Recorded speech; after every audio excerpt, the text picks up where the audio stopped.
People of Australia are facing a hard time as the eastern part of the country is reeling under a rodent plague.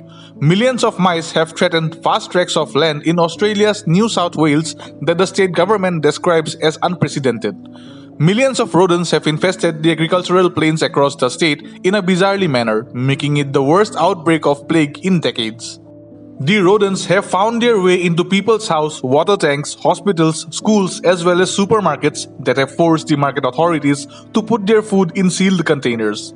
Farms have been damaged extensively as the rodents have mostly eaten the crops and attacked the grain silos.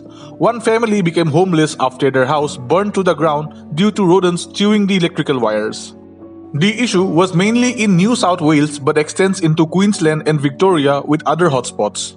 During the daylight, the visibility of mice feels very normal until you disturb them in the crops or the paddocks or in the shed. However, at night, the sight is as horrifying as one can imagine. The mice can be seen running in bi-directional ways and you cannot take the risk of standing still in those locations as they crawl up to your trousers. During night drives, it becomes difficult to identify if it is tar or mice over the roads. The sidewalks are strewn with dead mice that have eaten poisonous bait. Nevertheless, people have to deal with the stench of mice's urine and decaying flesh, which is vomitory. And they are not just in thousands but in billions, as the farmers claim. Agriculture Minister Adam Marshall said, "We are at a critical point now where if we don't significantly reduce the number of mice that are in plague proportions by spring, we are facing an absolute economic and social crisis in rural and regional New South Wales."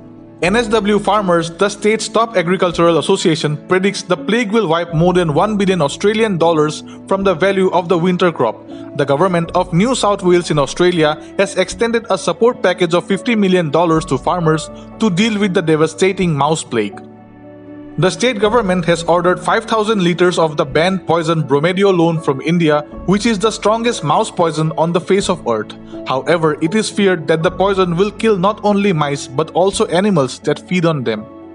It is hoped that the winter frost will help contain the plague, but it is still not predicted what damages will occur by spring, and people are just exhausted dealing with the mice.